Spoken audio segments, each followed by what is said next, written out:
দেশজুড়ে জেঁকে বসেছে শীত। কোথাও কোথাও ঘন কুয়াশা আর ঠান্ডা বাতাসে জবুথবু অবস্থা। শীতের সকালের আরও খবর জানাতে পঞ্চগড় ও মেহেরপুর থেকে যুক্ত হয়েছেন সহকর্মী লুৎফর রহমান ও মুজাহিদ আল মুন্না। শুরুতেই পঞ্চগড়ের পরিস্থিতি সম্পর্কে জানতে চাই। লুৎফর, তাপমাত্রা কমায় নিম্ন আয়ের মানুষেরা কী ধরনের প্রতিবন্ধকতার সম্মুখীন হচ্ছে জানাবেন। রাত্রি পঞ্চগড়কে বলা হয়ে থাকে হিমালয় কেন উত্তরে হিমালয়ে কাছে হয়, কিন্তু বরাবরই এই জেলায় শীত একটু আগে আসে এবং শীতের তীব্রতা কিন্তু বেশি থাকে। আমরা দেখেছি যে শীত এলে বেশিরভাগ সময় দেশের সর্বনিম্ন তাপমাত্রা বিরাজ করে প্রান্তিক এ জেলায়। এবারও কিন্তু আমরা সেরকম চিত্র দেখেছি, যদিও হেমন্তের শুরুতে যে শীতের যে ধরন ছিল সেটি কিন্তু অনেকটাই পরিবর্তন হয়েছে। আমরা হেমন্তের শুরুতে আমরা দেখেছি যে দিনে রোদ থাকলেও রাত থেকেই কিন্তু শীতের যে শুরু সেটি শুরু হয়েছিল। তবে গত 4-5 দিন ধরে আমরা দেখছি যে দিনের বেশিরভাগ সময় কিন্তু ঘন কুয়াশায় আচ্ছন্ন থাকছে প্রান্তিক এই জনপদ, এবং আহ উত্তরে যে ঠান্ডা বাতাস সেটি কিন্তু থেমে থেমে বয়ে চলছে। গতকাল কিন্তু এই জেলায় কিন্তু সূর্যের মুখ দেখেনি এই জেলার বাসিন্দারা। আমরা দেখেছি যে তেঁতুলিয়া যে আবহাওয়া পর্যবেক্ষণাগার রয়েছে তার কর্মকর্তাদের সাথে আমরা কথা বলেছি। তারা আমাদেরকে জানিয়েছেন গতকাল পঞ্চগড়ের সর্বনিম্ন তাপমাত্রা রেকর্ড করা হয় 13.7 ডিগ্রি সেলসিয়াস। আজ সকালে পঞ্চগড়ের সর্বনিম্ন তাপমাত্রা মাপা হয়েছে 12.9 ডিগ্রি সেলসিয়াস।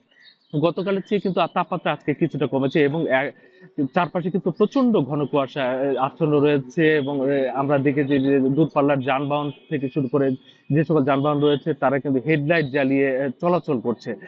আর এই শীতের তীব্রতা বাড়ায় পঞ্চগড়ের যারা খেটে খাওয়া মানুষ রয়েছে, নিম্ন আয়ের মানুষ, তারা কিন্তু দুর্ভোগে পড়েছেন। আমরা দেখেছি পঞ্চগড়ে বিশেষ করে পাথর বালি শ্রমিক যারা রয়েছেন, যারা নদীর বরফ গলা জল থেকে বালি এবং পাথর উত্তোলন করে জীবিকা নির্বাহ করতে থাকেন, এইরকম 20 থেকে 30 হাজার শ্রমিক কিন্তু খুব কষ্টে দিন পার করছেন। তারা এই বরফ গলা জলে নেমে তারা কিন্তু বালি এবং পাথর উত্তোলন করতে পারছে না। যদিও কেউ কেউ জীবিকার তাগিদে কাজে বের হচ্ছেন, তবে বেশিরভাগ মানুষই কিন্তু খুব কষ্টের মধ্যে রয়েছেন। আমরা দেখেছি যে বিশেষ করে রিক্সা চালক, ভ্যান চালক সহ এই কনকনে ঠান্ডার মধ্যেও কিন্তু তারা বের হতে বাধ্য হয়েছেন। তার পাশাপাশি জানিয়ে রাখি, পঞ্চগড়ের এই নিম্ন আয়ের যারা অসহায় মানুষ রয়েছেন তারা কিন্তু খুব কষ্টে রাত পার করছেন প্রয়োজন সংখ্যক শীত বস্ত্রের অভাবে। অনেকে কিন্তু খড়কুটো জ্বালিয়ে শীত নিবারণের চেষ্টা করছেন। আজ এখন পর্যন্ত কিন্তু ঘন কুয়াশায় আচ্ছন্ন রয়েছে চারপাশ, এবং আবহাওয়া অফিস জানিয়েছে তাপমাত্রা কিন্তু আরো কমে আসতে পারে। তো রাত্রি এই ছিল আমার কাছে পঞ্চগড় থেকে শীতের সার্বিক চিত্র।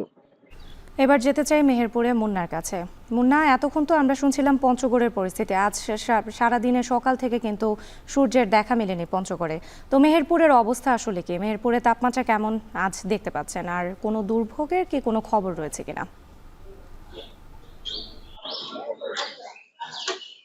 রাত্রি আপনাকে জানিয়ে রাখি, প্রচন্ড শীত কিন্তু অনুভূত হচ্ছে। বিশেষ করে গত কয়েকদিন ধরেই কিন্তু মেহেরপুরে তাপমাত্রা যেমন নিম্নমুখী হচ্ছে, অন্যদিকে দিনের বেলায় কিন্তু সূর্যের মুখও দেখা যাচ্ছে দুপুর গড়ানোর পরে। আমি যদি আজকের কথা বলি, আজকে যদিও মেহেরপুরে আবহাওয়া অফিস নয়, চুয়াডাঙ্গা আঞ্চলিক অফিস আজকে এই অঞ্চলে সর্বনিম্ন তাপমাত্রা রেকর্ড করেছে 14 ডিগ্রি সেলসিয়াস, যেটি গতকালকে চাইতেও কিন্তু 1 ডিগ্রি কম। তাতে এতে করে এই যে শীত পড়ছে বা তাপমাত্রা নিম্নমুখী হচ্ছে, এতে সবচাইতে বেশি বিপাকে পড়েছে যারা নিম্ন আয়ের মানুষ, বিশেষ করে যারা শ্রমজীবী এবং রিক্সা চালক, ভ্যান চালক, এরা। আমি কয়েকজন শ্রমজীবীর সাথে কথা বলেছি, তারা আমাকে জানিয়েছেন, আপনি দেখছেন আমার পিছনে কিন্তু অনেক শ্রমিক হোটেল বাজার মোড়ে কিন্তু ভোর থেকে শুরু করেই উপজেলার বিভিন্ন গ্রাম থেকে তারা জড়ো হয়।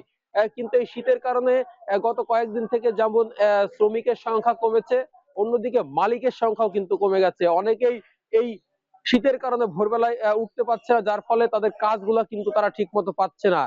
আমি সকালে কথা হচ্ছিল একজন ঝাড়ুদারের সাথে, তিনি সকালবেলাতে উঠেই প্রতিদিন মেহেরপুর শহর পরিষ্কার করে। তিনি আমাকে জানালেন যে প্রচন্ড শীতের কারণে তিনিও কিন্তু ঠিক মতো কাজ করতে পারছেন না। বিশেষ করে ভোরের দিকে ঘন কুয়াশার সাথে উত্তরের হিমেল হাওয়া কিন্তু জনজীবন অতিষ্ঠ করে তুলছে, যার ফলে তারা কিন্তু ঠিক মতো কাজ করতে পারছে না।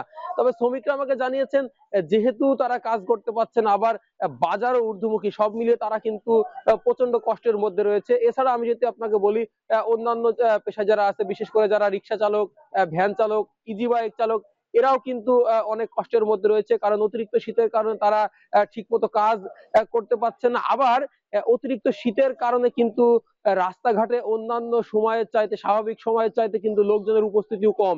যার ফলে তাদের ভাড়াও কিন্তু অনেক কমে যাচ্ছে রাত্রি। যার ফলে সবাই কিন্তু বেশ কষ্টের মধ্যে রয়েছে। আবহাওয়াবিদ জানাচ্ছেন তাপমাত্রা আরো কমবে। রাত্রি এই ছিল আমার কাছে মেহেরপুর থেকে শীত পরিস্থিতির সর্বশেষ খবর। দেশ জুড়ে জেঁকে বসেছে শীত। শীতের সবশেষ পরিস্থিতি জানাচ্ছিলেন ঢাকার বাইরে থেকে সহকর্মীরা।